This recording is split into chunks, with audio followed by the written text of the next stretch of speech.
Welcome, seekers of knowledge and understanding. Today, we delve into the heart of our consciousness, seeking the divine within us. The profound echoes of ancient wisdom captured within the sacred pages of the Bible tell us that the I Am within us is a powerful decree.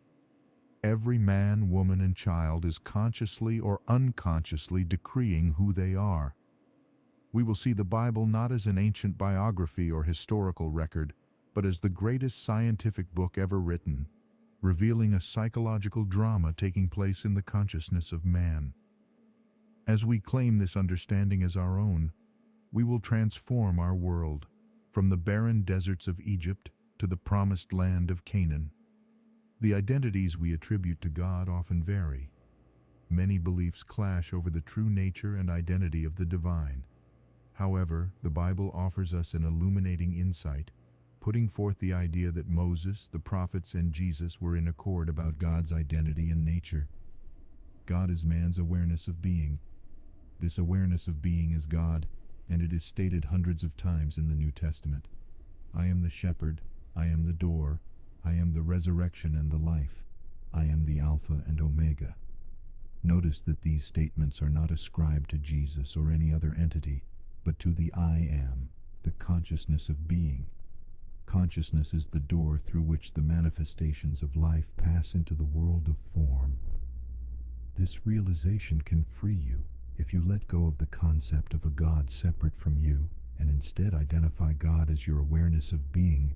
You will transform your world. However, there's a line that might confuse many. I and my Father are one, but my Father is greater than I. Here the Father refers to consciousness and the I refers to the state of being conscious of something. The consciousness as the Father is ever greater than its sons, the states of being, yet it remains one with its conception. Understanding this, Jesus' teachings become clearer. When it said he went to his Father, it implies that he rose in consciousness, transcending the limitations of his human form. You too can rise in consciousness to that which you desire to be. But to do so, you must be born again. If you're unhappy with your life, take your attention away from your current state and place it upon what you aspire to be.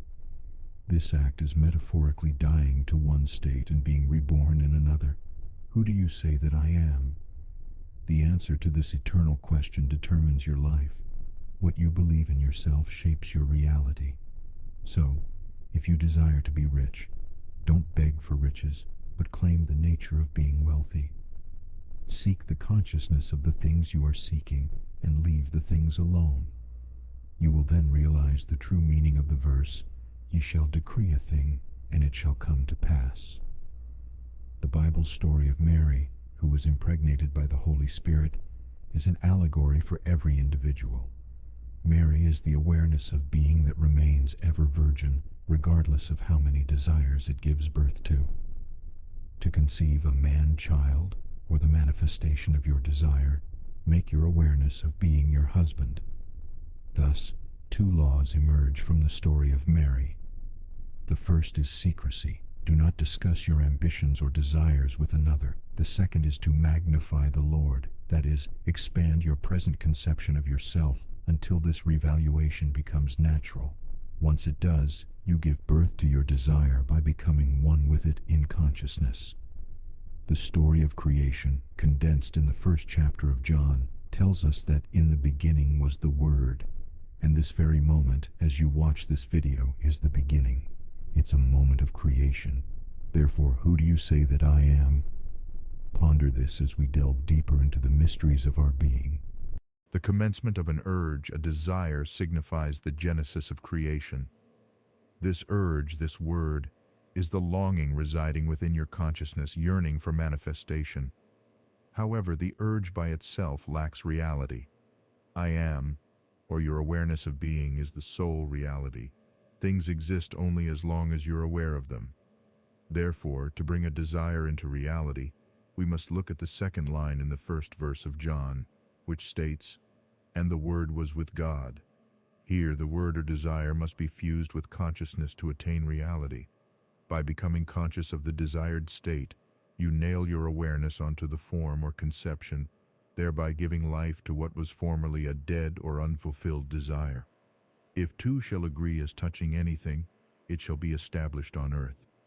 This agreement doesn't happen between two individuals.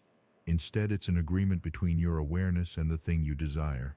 So if you wish for health, begin to feel healthy before any signs of health manifest in your world. The moment you feel I am healthy, the agreement is made.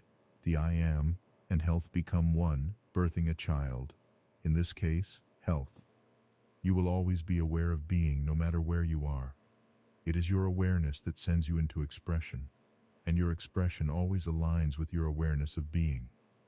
Hence the saying, I am hath sent me. It is essential to remember that you cannot put new wine in old bottles or new patches upon old garments.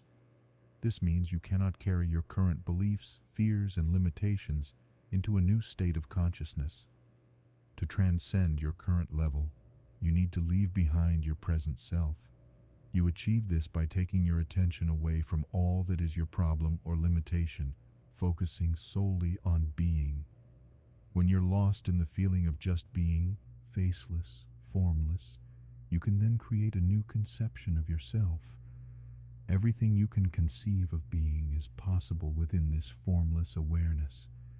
In the scripture, it is suggested to be absent from the body and be present with the Lord.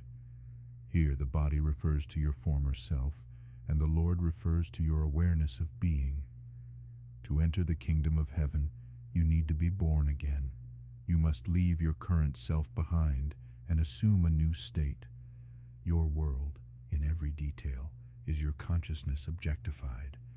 So if you want to change your world, you must first change your consciousness. Your value in the world mirrors your self-value. When you revalue yourself and begin to see yourself as a giant, a center of power, the previous giants in your life become mere grasshoppers. Remember, you are the awareness of being, the everlasting Father. Awareness is the good shepherd.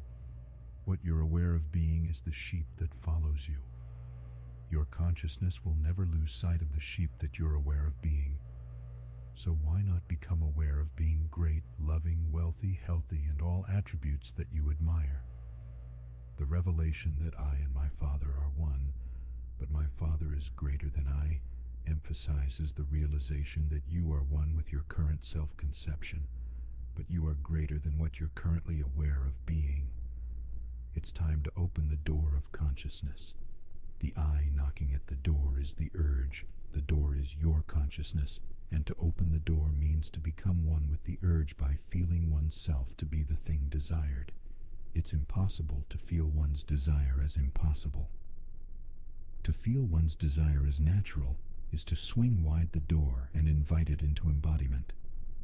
Hence, you see, you rise in consciousness to the naturalness of your desire. You leave the world of limitation behind and ascend to your higher self. This is the true realization of your divine nature and the key to transforming your world. Yes, that unconditioned, formless reality that is behind all manifestations, that is the I am consciousness in you. By grasping this fundamental truth, you can claim and express all that you ever desired or yearned for. Awakening to this realization is the key to freeing oneself from the limitations and restrictions imposed by the physical world. Let go of your physical identity and instead claim the infinite consciousness that you truly are. As you make this shift, your reality will start to align with this new understanding. Remember, your consciousness is the creator of your reality. What you believe and perceive as your reality in your conscious mind manifests in the physical world. So to change your physical circumstances, you must first change your inner consciousness. If you perceive lack, lack is what manifests. If you perceive abundance, abundance will be your reality. It all begins with your awareness. Your I am statement, your awareness of being, is the seed of your reality. What you attach to I am is what you become. So start today. Let go of your limitations and start declaring your desires as your present reality. Instead of saying, I want to be wealthy, say, I am wealthy. Instead of saying, I want to be healthy, say, I am healthy. It may seem odd at first given your current circumstances, but remember, you are creating a new reality from within. Become aware of this mighty I Am presence within you, your true divine self. This I Am presence is God expressing as you. Your consciousness is God clothed in form. By acknowledging and accepting this, you awaken to your true potential, your divine self. This divine self is not bound by time, space, or circumstances. It is limitless, abundant, and all-knowing. It has all the solutions, all the resources, and all the power you need to manifest any reality you choose. So choose wisely, for as you declare, so shall you be. Choose to be all that you wish to be. Choose to express your divine self in all its glory. Do not settle for less, for you are divine. In this moment, you have the power to change your reality. Begin to see yourself as the creator of your life and not a victim of circumstances.